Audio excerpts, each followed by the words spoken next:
Good morning, আমি সুতপা। আর আপনারা দেখছেন আমার সাথে এক্সপ্লোরিং ইন্ডিয়া উইথ সুতপা। আর আমার এবারের উপস্থাপনাটা একদম অন্যরকম। আমি এবারে বুঝতেই পাচ্ছেন, এই যে একটা পুকুর, পুকুর ঘাট, এই গাছ, এটা দেখে বুঝতেই পাচ্ছেন আমি এবারে বাংলার গ্রাম তুলে ধরবো। অনেকেই হয়তো দেখেছে, কিন্তু ম্যাক্সিমাম লোকই দেখেনি। রিসর্টে গিয়ে দেখেছে সাজানো গোছানো গ্রাম, কিন্তু এটা একদম অরিজিনাল সত্যিকারের গ্রাম। তো এটা আমার এবারের এইটাই চেষ্টা যে এই গ্রামটাকে ঘুরিয়ে দেখাবো। গ্রামে যা কিছু আছে, সত্যিকারের গ্রামে যা কিছু থাকে, এটা একটা সেরকমই সমৃদ্ধ গ্রাম, সবকিছুই আছে গ্রামে, যেরকম আমরা গল্প বইতে পড়েছি। তো সেটাই এবারে উপস্থাপিত করব সবার সামনে। তো আপনারা সবাই চলুন আমার সাথে। প্রথমেই শুরু করলাম এই ঘাটটা দেখিয়ে। দেখুন এই গ্রামের একদম কি সুন্দর একটা গ্রামের বাঁধানো ঘাটও হয়, কিন্তু এই যে একটা শুধুমাত্র কাঠ আর ইট ফেলে ফেলে কি সুন্দর একটা পুকুর ঘাট তৈরি করা হয়েছে। কি সুন্দর এইখান থেকে ভিউটা, ঠিক যেন মনে হচ্ছে যে সিনেমার দৃশ্য। এখানে কি সুন্দর কলা গাছ, ফুলের গাছ আছে, এই সামনে শুধু গাছ আর গাছ। এখানে গ্রামে তো শুধু গাছ পুকুর শুধুই দেখাবো আমি, চারদিকে কীরকম আছে। এই যে এইদিকে একটা পুকুর, এই একটা পুকুর দেখালাম। এখানে প্রচুর পুকুর আর পুকুর, মানে গ্রামে যা হয়। আর এই যে গাছ, এখানে যে বাঁশ গাছ কিছু আছে, আর এই কলা গাছ কিছু আছে, আবার এদিকেও একটা পুকুর। তো এখন তো গ্রামের অনেক উন্নয়নও হয়েছে। তো তার মধ্যে উন্নয়নের একটা জিনিস হচ্ছে যে গ্রামে ঢালাই রাস্তা হয়েছে। এই যে একটা ঢালাই রাস্তা। তো আমি এদিক দিয়ে এলাম, এখানে আবার একটা বিশাল বড় পুকুর। এই যে পুকুরের ওপরে বড় বড় গাছ, তাল গাছ, নারকেল গাছ, আর এই যে একটা বিশাল বড় পুকুর। আর এই দিকেও একটা পুকুর, সেই পুকুর পাড়ে কত গাছ, এই পুকুরের পাড়েও কত গাছ, চারদিকে নারকেল গাছ, তাল গাছ, এগুলো সব ঝোপঝাড় হয়েছে।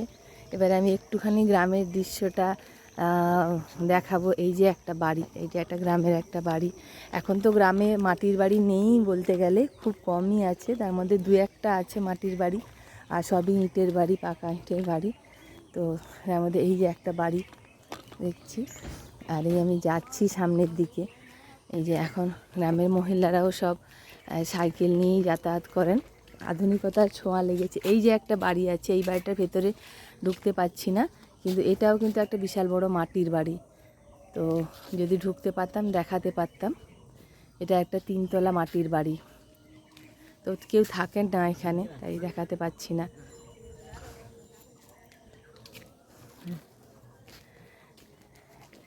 যাচ্ছি রাস্তাতে, এই যে গ্রামের মেয়েরা সব সকাল থেকে টিউশন পড়তে যাচ্ছে সাইকেলে চড়ে সকালবেলাতেই। এই যে আবার এখানে আবার একটা পুকুর এদিকে। আচ্ছা, এখন আমি বলি, এখন আমি এসছি যেই গ্রামে এসছি, সেই গ্রামের নামেও একটা মাহাত্ম্য আছে। গ্রামের নাম মথুরা। তো মথুরা বলতে মথুরা, মথুরা বৃন্দাবন নয়, এই গ্রামের নাম মথুরা পল্লী। তো গ্রামটা ঐতিহাসিক কিনা। এই যে এদিকেও আবার একটা পুকুর আছে। ওই যে যেরকম আমরা টিউশন ক্লাস, গ্রামের পাঠশালা দেখতাম, এই যে দূরে একটা সেরকম কিছু পাঠশালা টাইপের কিছু বসেছে। আর এখানে কি লেখা আছে, মথুরা ব্রাহ্মণপল্লী সবুজ সংঘ। এইটা হচ্ছে ক্লাব, গ্রামের একটা ক্লাব। আর সেই ক্লাবের তরফ থেকে যে আবক্ষ মূর্তি আছে আচার্য প্রফুল্লচন্দ্র রায় আর আব্দুল কালামের। আরও এইখানে শহীদ বেদি টেদি কিছু আছে। ওখানে কি লেখা আছে, বিজ্ঞানের আলো প্রতি ঘরে জালো, পশ্চিমবঙ্গ বিজ্ঞান মঞ্চ। তো খুব সুন্দর ক্লাবের পরিবেশটাও। এই সামনে অনেক সাইকেল রাখা আছে, আর ওইখানে খুব সম্ভবত একটা কোচিং ক্লাস হচ্ছে। এই যে এখানেও একটা পুকুর। এই যে এটা হচ্ছে গ্রামের ক্লাব। আমি যদি সম্ভব হয় ক্লাবটা যখন খুলবে, তো ক্লাবের ভেতরে কিছু যদি দেখানো থাকে দেখাবো। তো আবার একটা পুকুর, এখানে এত পুকুর মানে একদম ছায়া সুনিনির শান্তির নীড় যা বলে। আবার একটা পুকুর, আমি একদম অরিজিনাল ভয়েসেই শোনাচ্ছি। আর এই রাস্তা, এটা একটা মেন কমিউনিকেশনের রাস্তা হওয়ার জন্য প্রচুর সারাক্ষণ গাড়ি ঘোড়া চলতে থাকে এখানে। এই যে, আর এই হচ্ছে সবুজ মাঠ, সবুজ ধান ক্ষেত। সবুজ, একদম সবুজে সবুজ, চারদিকটা সবুজে সবুজ হয়ে আছে, সবুজ ধান ক্ষেত।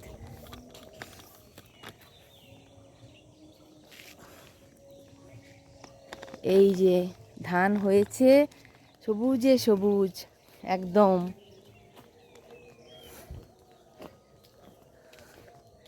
আর হ্যাঁ, এই যে সুন্দর একদম সবুজ মাঠ, এই মাঠ। এবার আবার এখানে একটা পুকুর, মানে এত পুকুর গ্রামে ছাড়া এত জলাশয়, এত সুন্দর জলাশয় দেখা যায় না। এই যে খালি সবুজ, চারদিকে খোলা খোলা জায়গা, মাঝে মাঝে একটা একটা ঘর, আর সবুজ প্রকৃতি। এই আর সামনে রাস্তা, কি সুন্দর লাগছে সামনে রাস্তা, একদম দুদিকে গাছ, সুন্দর লাগছে। এই যে একটা করে ছোট ছোট ঘর, এই যে এই ঘরটা কি দিয়ে তৈরি যেন, বাঁশ আর মাটি দিয়ে ছোট্ট একটা ঘর কেউ কিছুর জন্য করেছে। আবার ঘরের সঙ্গে আবার কিছুটা ফাঁকা জায়গা, তারপরে আবার সবুজ মাঠ, সবুজে সবুজ চারদিক। গ্রামের প্রকৃতি অসাধারণ এখনো পর্যন্ত গ্রামের। আর এখন সবে ধান হয়েছে, ছোট্ট মানে ছোট ধান গাছ, সবুজ ধান হয়ে আছে, ধান এখনো পাকেনি। এত ভালো লাগছে দেখতে, সবুজ ক্ষেতের উপরে রোদ পড়েছে, এত সুন্দর লাগছে দেখতে, অপূর্ব। একটু কাছ থেকে দেখানোর চেষ্টা করি। এই যে সবুজ ধান ক্ষেত,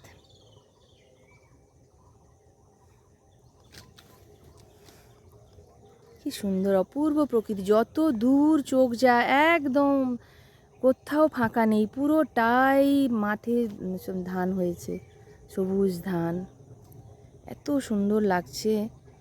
তো আমি এসেছি আমার পিসির বাড়িতে। তো এই যে কুকুরটা আমার পিসির বাড়িতে থাকে, আমরা বেরিয়েছি সকালে এখানে একটু গ্রাম দেখবো বলে, এও আমার পেছন পেছন আসছে। এর নাম হচ্ছে বাঘা। এরাও খুব আনন্দে থাকে, শহরেও অনেকে কুকুর রাখে, কিন্তু সেখানে ঘরের মধ্যে একদম বন্দি, দুটো কামরা বা তিনটা কামরার মধ্যে। কিন্তু এরা হচ্ছে এইরকম, এই সবুজ প্রকৃতির মাঝখানে নিশ্চিন্তে ঘুরে বেড়াচ্ছে, ঘরে খাওয়া দাওয়া করছে, ঘরের লোকজনের সঙ্গে একদিনের মধ্যে পরিচয় হয়ে গেছে, আবার ঘরের লোকজনের সঙ্গেও পেছন পেছন যাচ্ছে, আবার এর বাড়ি তার বাড়ি যাচ্ছে। মানে এরা এখানে মানে পোষ্য হিসেবে থাকলেও নিজের মতো থাকে, এখানে এদের কোনো বাধ্যবাধকতা নেই, কিছু নেই। আর আমরা এই যাচ্ছি গ্রামের রাস্তা দিয়ে। আগে এই রাস্তাগুলো মাটির ছিল, তারপরে হলো লাল মোরাম যেটা বলে। ওই যে দূরে একটা বেজি দেখা যাচ্ছে, এই যে বেজিটা দৌড়ে দৌড়ে চলে যাচ্ছে, সকালবেলা রোদ উঠেছে, ওই যে দৌড়ে দৌড়ে চলে যাচ্ছে বেজিটা। তো আগে এই রাস্তাগুলো ছিল মাটির, তারপরে লাল মোরাম যেটা বলে সেই রাস্তা হয়েছিল। তো এখন এটা ঢালাই রাস্তা বলে, এটাকে ঢালাই রাস্তা হয়েছে। এই যে ছোট ছোট খেজুর গাছ, আবার ছোট নিম গাছ, তারপরে ইউক্যালিপটাস, এইসব গাছও আছে, আবার সবুজ ক্ষেতও আছে। আর এই যে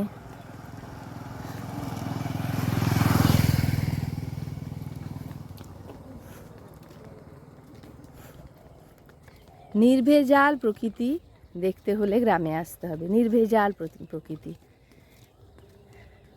এখন আমি গ্রামের এই ভিউগুলো দেখাচ্ছি, এরপরে আমি গ্রামের যে মন্দির প্রাঙ্গণ থাকে, প্রত্যেকটা গ্রামেই থাকে, এই গ্রামেও থাকে, তার নিজস্ব কিছু ইতিহাস থাকে, তো সেটাও দেখাবো, মন্দির প্রাঙ্গণও দেখাবো। গ্রামের স্কুল থাকে, প্রত্যেকটা সমৃদ্ধ গ্রামে যেমন স্কুলও থাকে, স্কুল আছে, স্কুলও দেখাবো।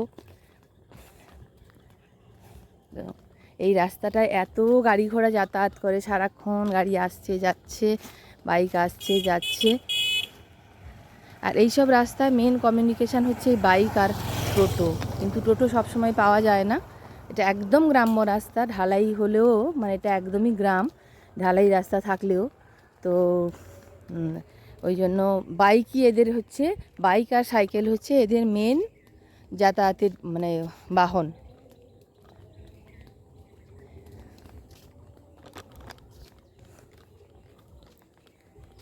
তো এই হচ্ছে সবুজ প্রকৃতি গ্রামের,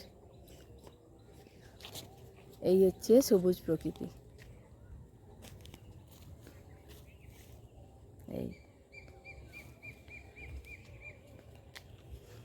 সকালে সূর্য উঠেছে সবে, তো তার মধ্যেই সব যাতায়াত শুরু হয়ে গেছে মানুষের। এখানে গ্রামে তো মানুষজন খুব তাড়াতাড়ি ওঠে।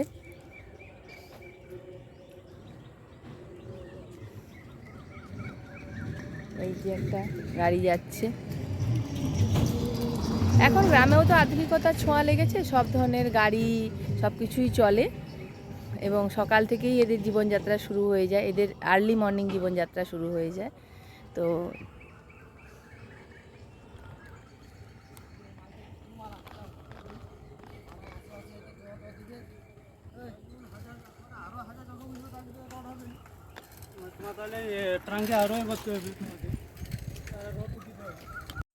বাঘা আমাদের সাথ ছাড়েনি, আমরা যেখানে যেখানে গেছি বাঘাও সঙ্গে গেছে।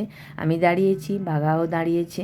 এবার আমরা ফেরার পথ ধরলাম, অনেকটাই এসছিলাম, সবই চেনা পরিচিত জায়গা আমার এগুলো। তো অনেকটা হাঁটতে হাঁটতে এসেছিলাম। এগুলোই যা ঘরবাড়ি যতদূর দেখলাম ততদূর অবধিও আগে ঘরবাড়ি ছিল না, সবই ধান ক্ষেত্রের ছিল। তো আবার ধান ক্ষেতের ভেতর দিয়ে গাছের ভেতর দিয়ে হাঁটতে হাঁটতে ফিরতে লাগলাম। চারদিকে সবুজ প্রকৃতি, রোদের তাপ অতটাও লাগছিল না, যদিও একটু বেলা হয়েছিল। তো আনন্দের সঙ্গে যেটা বলে গ্রিন ওয়াক টাইপের, তো মানে আমি এটাকে গ্রিন ওয়াকই বলছিলাম, যে এটা গ্রিন ওয়াক টাইপের, দুদিকে গ্রিনারির মধ্যে দিয়ে আমরা সকালবেলা রোদ গায়ে হেঁটে গায়ে মেখে হাঁটতে হাঁটতে যাচ্ছিলাম। তো এটাকে আমার গ্রিন ওয়াক বলেই তাই মনে হচ্ছিল। তো গ্রামে অনেক কিছুই পরিবর্তন হয়েছে, পরিবর্তন বলতে এইসব রাস্তাঘাট হয়েছে, ইন্টারনেট কানেকশান এসেছে, ইলেকট্রিক এসেছে, যেটা আমার ছোটোবেলায় না অনেক বড়োবেলা অবধিও এখানে গ্রামে কোনো গ্রামে ইলেকট্রিক থাকতো না।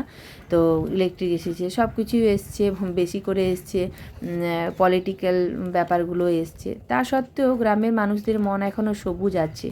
মানে এখনও পর্যন্ত যেটা ছোটোবেলাতেও দেখতাম, যে চেনা পরিচিত কারো বাড়িতে কেউ এলে অন্যজনেরা, পাশের বাড়ির লোকেরা বা গ্রামের অন্য লোকরা যারা চেনে, যে কেমন আছো, কবে এসছো, এটা যেরকম জিজ্ঞেস করতো, এখনও কিন্তু সেই জিনিসটাই আছে, বজায় আছে। এই যেমন আমি এসেছি, আমার সঙ্গে যার দেখা হচ্ছে, আমার যেহেতু ছোটোবেলা বড়োবেলা সব জায়গারই সব সময়কার পরিচিত, মানে এই গ্রামটা পরিচিত পরিবেশ। তো আমার সঙ্গে পরিচিত যারই দেখা হচ্ছে সবাই একটু দাঁড়িয়ে কথা বলছে, বা এই যে হাঁটছি, মানে সবাই যে যার বাড়ির সামনে থেকে যেই দেখছে, কী গো কেমন আছো, বা কী রে কেমন আছিস, কবে এসছিস, বা আমার ছানাকে দেখে কোন ক্লাসে পড়ে, এই যে সবাই নিজে থেকে এসে কথা বলা, এই ইগো ভাবটা নেই যে তুমি তার বাড়ির রিলেটিভ হলে তো কী হয়েছে, আমি তোমার সঙ্গে কথা বলতে যাবো না, নাই কথা বলতে পারতো, এরকম যেটা হয় শহরাঞ্চলে, যে কেউ কার সঙ্গে সেরকমভাবে ইন্টারাক্ট করে না। কিন্তু গ্রামে কিন্তু বরাবরই এই জিনিসটা ছোটোবেলায়ও দেখেছিলাম, এখনও দেখছি সেই জিনিসটাই বজায় আছে, যে সবাই মিলে, আমি কি কথা বলবো, আমার হয়তো অনেকজনকে মনে নেই, কিন্তু সবাই মিলে নিজেরাই এগিয়ে এসে আমার সঙ্গে কথা বলেছে। তো এত ভালো লাগছিল, এত ভালো ফিল হচ্ছিল। তো ছোটোবেলাকার গ্রামের, আমার গ্রাম ভালোবাসি, তো ছোটোবেলাকার গ্রামের স্মৃতিগুলো আমার জল করে উঠছিল। তো এখনও মনে হচ্ছিল যে হ্যাঁ, সবাই তো সেই রকমই আছে, জানি না ভেতরের ব্যাপার, আমি জানতেও চাই না, কিন্তু আমি যে এসেছি এইটুকু সময় সবার কাছে এত ভালো পেয়েছি। আর যারা পরিচিত হোক বা অল্প পরিচিত হোক, সবাই বলছে আমার বাড়ি যাস, এই যে একটা মানে এই যে একটা উৎসতা, সৌহার্দ্য ভাব, তো এইটা সেরকমই আছে, দেখে খুব ভালো লাগছে। এই সবাই যেরকম, গ্রাম যেরকম সবুজ, সবার মনও সেরকম আছে, আশা করি সেরকম থাকবে ভবিষ্যতেও। এই যে এখানে ধানটা নিয়ে নেওয়ার পর তার যে খড়টাকে এখানে এরকমভাবে রাখা হয়েছে রাস্তার মাঝখানে। আর এই যে দূরে দেখা যাচ্ছে গাছপালাগুলো, ওই জায়গাগুলো আবার লোকালয়। এই ধান ক্ষেতের পরে ওই যে গাছপালা ঘেরা জায়গাগুলো দেখা যাচ্ছে, ওখানে আবার মানুষজনের ঘর বাড়ি আছে, একদম ঘর থেকে বেরোলেই সুন্দর ধানের ক্ষেত, আর ওই জায়গাগুলো পুকুর আছে, মানুষের ঘর আছে। এইভাবেই এখানকার প্রকৃতি, মানে এই সব জায়গা গ্রামের, একদম অরিজিনাল গ্রামের, এখানে আধুনিকতার ছোঁয়াও আছে, আবার সুন্দর গ্রাম্য পরিবেশ আছে। এই যে শোনা যাচ্ছে পাখির ডাক, কিচকিচ কিচকিচ করছে। তো এইভাবেই এখানকার পরিবেশ। এখানে দুদিকে শুধু পুকুর আর পুকুর আর গাছপালা, কি সুন্দর, কত গাছপালা। এটা দেখে মনে হচ্ছে একটা জঙ্গল মতো, কিন্তু না, এটা মানুষের ঘর আছে, ওই দিকটাতে মানুষের ঘর আছে। এই পুকুর, এই যে এরপরে এই যে ঘর আছে। এখন তো এটা একটা মাটির ঘর, এটাও একটা মাটির ঘর। এখন তো গ্রামে মাটির ঘর আর নেই, কিন্তু এই একটা দুটো করে আছে। দেখতে খুব সুন্দর লাগে মাটির ঘরগুলো। এই যে মাটির দোতলা ঘর এটা। এই পুকুরের জলটা কি কালো, এই গাছগুলো আছে বলে বোধহয় গাছের পাতা পড়ে পুকুরের জলটা এরকম কালো হয়েছে। কর্মসূত্রে এখন অনেকেই গ্রামের বাড়ি মানে গ্রামের বাইরে থাকে, শহরে থাকে, ফলে গ্রামের বাড়িটা পরিত্যক্তই হয়ে যায়, কেউ আসে না। এরকম একটা বাড়ি দেখলাম, এই বাড়িটার গেটে লতাপাতা গজিয়ে গেছে, একদম ভেতরেও জঙ্গল। দোতলা বাড়ি একটা আছে, কেউ থাকে না এখন এই বাড়িটাতে। গ্রাম এখন অনেকেই চলে যাচ্ছে, গ্রাম ছেড়ে পরিত্যক্ত হয়ে যাচ্ছে অনেক ঘর বাড়ি। এই যে এটা আমার পিসির বাড়ি, রাস্তা থেকে দেখা যাচ্ছে আমি যেখানে এসেছি।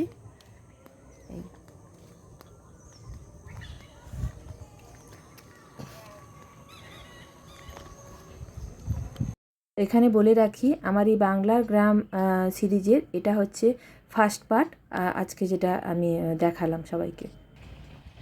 তো যেটা বলছিলাম, গ্রামের প্রকৃতি আমি এইভাবে তো পুরো গ্রামটা পুরোটাই হয়তো তুলে ধরতে পারবো না, কিন্তু যতটা সম্ভব আমি একটা বাংলার একটা একদম কমপ্লিট গ্রাম, যেটা আদর্শ গ্রাম বলে, যেটাকে আমরা আগে ছোটোবেলায় রচনা লিখেছি আদর্শ গ্রাম, তো সেরকম একটা আদর্শ গ্রামে যতটা সম্ভব ভিডিও আমি যতটা সম্ভব পিকচার আমি এই ভিডিওগুলোর মাধ্যমে তুলে ধরছি। আশা করি সবাই ভালো লাগবে। তো সবাই দেখতে থাকুন, সঙ্গে থাকুন এক্সপ্লোরিং ইন্ডিয়া উইথ সুতপা।